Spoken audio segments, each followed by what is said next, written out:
വന്നിട്ട് ഇന്നേ വരെ എനിക്കൊരു നഷ്ടം ഉണ്ടായിട്ടില്ല, എൻ്റെ കുടുംബത്തിനൊരു നഷ്ടം ഉണ്ടായിട്ടില്ല. കഴിഞ്ഞ എരുമേലി ധ്യാനത്തിൽ ഞാൻ പങ്കെടുക്കുകയുണ്ടായി.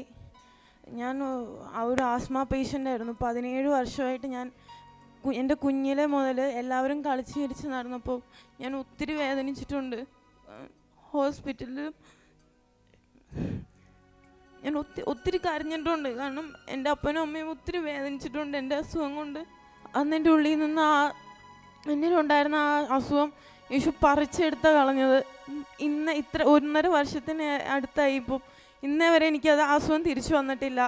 ഇന്നേ വരെ ഞാൻ അതിനെക്കുറിച്ച് ഒരു ബുദ്ധിമുട്ടും എനിക്ക് ഉണ്ടായിട്ടുമില്ല. അത് കഴിഞ്ഞ് ധ്യാനമൊക്കെ കഴിഞ്ഞ് ഞാൻ ഒത്തിരി പ്രാർത്ഥനയിലോട്ടൊക്കെ പോയി. എനിക്ക് ക്ലാസ്സിൽ 6:15 പോകണം. അത് കഴിഞ്ഞ് അപ്പോൾ 6:15 പോകുമ്പോൾ എനിക്ക് കുർബാനയ്ക്ക് പോകാൻ പറ്റത്തില്ല. അപ്പോൾ എനിക്ക് ഒത്തിരി വിഷമമായി. ഈശോയെ എനിക്ക് കുർബാനയ്ക്ക് പോകാൻ പറ്റണില്ല. പിന്നെ വീട്ടിൽ വന്നിട്ടാണെങ്കിലും പ്രാർത്ഥിക്കാൻ ഒരു നേരവും കിട്ടുന്നില്ല. ഭയങ്കര ഒത്തിരി പഠിക്കാനുണ്ട്, അതുകൊണ്ട് പ്രാർത്ഥിക്കാനൊന്നും പറ്റുന്നുണ്ടായിരുന്നില്ല. അതിൻ്റെ ഇടയിൽ ഒക്ടോബർ മാസം ഞാൻ 2ാം നിലയുടെ സ്ലാബിൽ നിന്ന് താഴത്തോട്ട് വീണു. ഞാൻ മരണം മുന്നിൽ കണ്ട ഒരു നിമിഷമായിരുന്നു. എൻ്റെ ഈശോ എൻ്റെ കൈ പിടിച്ചില്ലായിരുന്നെങ്കിൽ ഞാനന്ന് മരിച്ചാനെ. അവിടെ സൈഡിലുണ്ടായിരുന്ന സ്ലാബിൽ എൻ്റെ തലയിടിക്കും.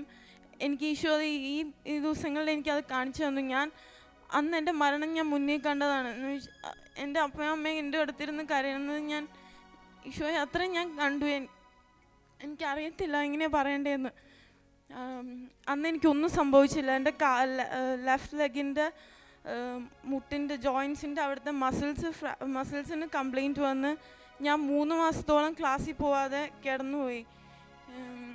അനങ്ങാൻ പറ്റത്തില്ല. എണീറ്റ് നിന്നാൽ എൻ്റെ മുട്ട് മടങ്ങി തെന്നി അങ്ങ് പോവും. അപ്പോഴും എൻ്റെ അപ്പായും അമ്മയും വിഷമിക്കുന്നതെന്ന് വെച്ചാൽ എൻ്റെ വേദന കൊണ്ടായിരുന്നില്ല, എൻ്റെ അപ്പായും അമ്മയും വിഷമിക്കണോണ്ടായിരുന്നു എനിക്ക് വേദന. ഞാനപ്പോൾ ഈശോനോട് പറഞ്ഞു, എൻ്റെ ഈശോ എന്നെ അധികം നാളിങ്ങനെ കിടത്തല്ലേ, എനിക്ക് വേദന സഹിക്കാൻ പറ്റണില്ല, ഒന്നും ഒറ്റയ്ക്ക് ചെയ്യാൻ പറ്റുന്നില്ല. അത് കഴിഞ്ഞ് ഡിസംബർ ക്രിസ്മസിൻ്റെ സമയത്താണ് ഈശോ എന്നെ പിന്നെയും തൊട്ടു. എൻ്റെ കാല് ശരിയായി, ഞാൻ ക്ലാസ്സിൽ പോകാൻ തുടങ്ങി. അത് കഴിഞ്ഞ് ഈ ഫെബ്രുവരിയിൽ ആയപ്പോഴേക്കും അടുത്ത സാധനം വന്നു. എന്ന് വെച്ചാൽ ഞാൻ മെൻ്റലി എനിക്ക് ഒന്നിനും ഒരു ഇൻട്രസ്റ്റ് ഇല്ല, പഠിക്കാനൊരു ഇൻട്രസ്റ്റ് ഇല്ല. ഞാൻ എന്നെ തന്നെ എനിക്ക് എന്താണെന്ന് അറിയാൻ പറ്റാതെ ആയിപ്പോയി. ഞാൻ ആരോട് സംസാരിക്കാനുള്ള ക്ലാസ്സിൽ നിന്ന് വന്ന റൂമിൽ പിന്നെ ക്ലാസ്സിൽ പോവാതെ 2 മാസം ഞാൻ ക്ലാസ്സിൽ പോയില്ല. അത്രത്തോളം ഞാൻ തകർന്നു പോയി. അന്ന് ആ സമയത്താണ് അപ്പനെ കാണാൻ വേണ്ടി എറണാകുളത്ത് വന്നത്. എറണാകുളത്ത് അന്ന് ടീമിൻ്റെ കൂട്ടായ്മ നടക്കുമായിരുന്നു. അന്ന് അപ്പനെ എനിക്ക് വേണ്ടി പ്രാർത്ഥിച്ചു. പക്ഷെ ഞാൻ അപ്പോഴും പറഞ്ഞത് എനിക്ക് പ്രാർത്ഥിക്കാൻ പറ്റുന്നില്ല, ഭയങ്കര കെട്ടായി, എനിക്കൊന്നും പ്രാർത്ഥിക്കാൻ പറ്റുന്നില്ല. കൊന്ത എടുക്കുമ്പോൾ എനിക്ക് കൈയും കാലും വരയ്ക്കാൻ തുടങ്ങും, തലവേദന എടുക്കാൻ തുടങ്ങും, ഭയങ്കര തലവേദന. പിന്നെ പേടിയാവാൻ തുടങ്ങി. കൊന്ത എടുത്ത് കഴിയുമ്പോൾ എനിക്ക് പേടിയാവും. എന്ന് വെച്ചാൽ കൊന്ത വലി കഴിഞ്ഞാൽ ഞാൻ വയ്യാതെ ആവുകയാണ്. തല ഇങ്ങനെ തെറിച്ച് പോണ പോലത്തെ ഒരു അനുഭവമായിരുന്നു. ചൊവ്വാഴ്ച വരെ ഞാൻ പ്രാർത്ഥിക്കുന്നുണ്ട്, കൊന്ത കൊല്ലുന്നുണ്ട്, പക്ഷെ മനസ്സ് തുറന്ന് എനിക്ക് പ്രാർത്ഥിക്കാൻ പറ്റുന്നുണ്ടായിരുന്നില്ല. ഞാൻ അപ്പനോട് പറഞ്ഞു എനിക്ക് പ്രാർത്ഥിക്കാൻ പറ്റുന്നില്ല. ചേച്ചിയും പറഞ്ഞു ഷെയർ ചെയ്യാൻ പറഞ്ഞു. ഞാൻ പോയി ഷെയർ ചെയ്തപ്പോൾ ഞങ്ങൾ വാടകയ്ക്ക് കൊടുത്തേക്കുന്ന വീട്ടിൽ ഒരു സൂയിസൈഡ് നടന്നായിരുന്നു. അവിടുന്ന് ഒരു 21 വയസ്സുള്ള ഒരു ചെറുപ്പക്കാരനെ സൂയിസൈഡ് ചെയ്ത്. അത് ഒത്തിരി നിരാശയിലാണ് മരിച്ചത്. ഈശോ ഇത് വെളിപ്പെടുത്തി തന്നു. ഞാനും ഈ 2 മാസം ഞാൻ വളരെ നിരാശയിലായിരുന്നു. പക്ഷെ മറ്റു സൂയിസൈഡ് ടെൻഡൻസി ഒന്നും ഉണ്ടായിരുന്നില്ല. എന്നാലും ഞാൻ ഒത്തിരി നിരാശയിലായിരുന്നു.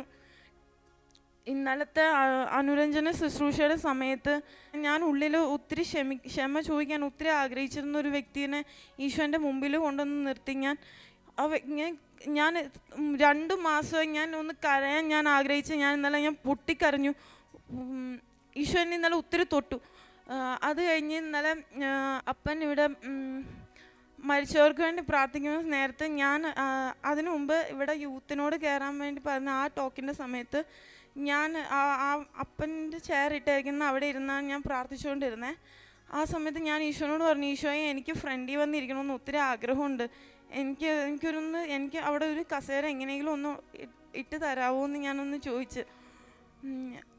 ഞാനത് അപ്പോൾ തന്നെ മറന്നും പോയി. അത് കഴിഞ്ഞ് ഞാൻ പ്രാർത്ഥിക്കാൻ തുടങ്ങിയപ്പോഴേക്കും ഇവിടെ ഭയങ്കര ഈ ഹോള് മൊത്തം ഇങ്ങനെ ഇരുണ്ട് കൂടി നിൽക്കണ പോലെ മരിച്ചുപോയവരെ ഞാൻ കണ്ടു.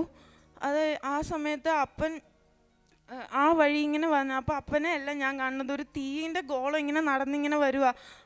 അവിടെ എനിക്കപ്പം ഞാൻ ചോദിച്ചു, ഈശോയെ ഇതെന്ന് തീയിൻ്റെ ഗോളം ഇറങ്ങി വരുന്നത്?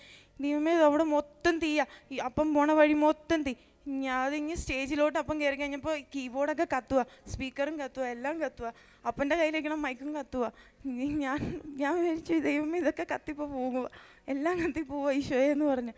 ആത്മാക്കൾക്ക് വേണ്ടി പ്രാർത്ഥിച്ചുകൊണ്ടിരുന്ന സമയത്ത് എനിക്ക് ഭയങ്കര എന്ന് വെച്ചാൽ എൻ്റെ പൂർവിക പിതാക്കന്മാരുടെ കൊന്നു കളഞ്ഞ ഒത്തിരി പേരുടെ ആത്മാക്കളെ എനിക്ക് കാണാൻ സാധിച്ചു. അവർക്ക് വേണ്ടി പ്രാർത്ഥിക്കാൻ വേണ്ടി ഞങ്ങളുടെ ഫാമിലിയിലുള്ള ഫിനാൻഷ്യൽ ക്രൈസിസിൻ്റെ ഒരു റീസൺ തൊഴിലാളികൾ ഉപദ്രവിച്ചതാണെന്ന് ഈശോ എനിക്ക് പറഞ്ഞു തന്നു.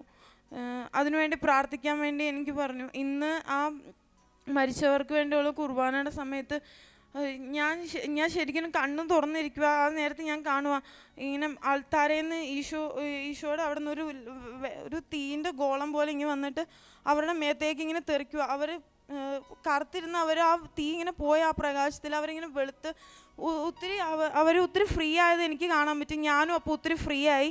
സത്യം പറഞ്ഞാൽ ഈ ധ്യാനം എനിക്ക് വേണ്ടിയുള്ളത്, അല്ലെങ്കിൽ ഈ ധ്യാനത്തിന് ഞാൻ വന്നില്ലായിരുന്നെങ്കിൽ ചിലപ്പം ഞാനും പിശാചിൻ്റെ കൂടെ പോയാനെ. സത്യമായിട്ടും ഞാൻ സൂയിസൈഡ് ചെയ്യേണ്ടി വന്നാനെ. അത്രയും ഞാൻ തകർന്നു പോയൊരവസ്ഥയായിരുന്നു. യേശുവേ നന്ദി. Praise the Lord.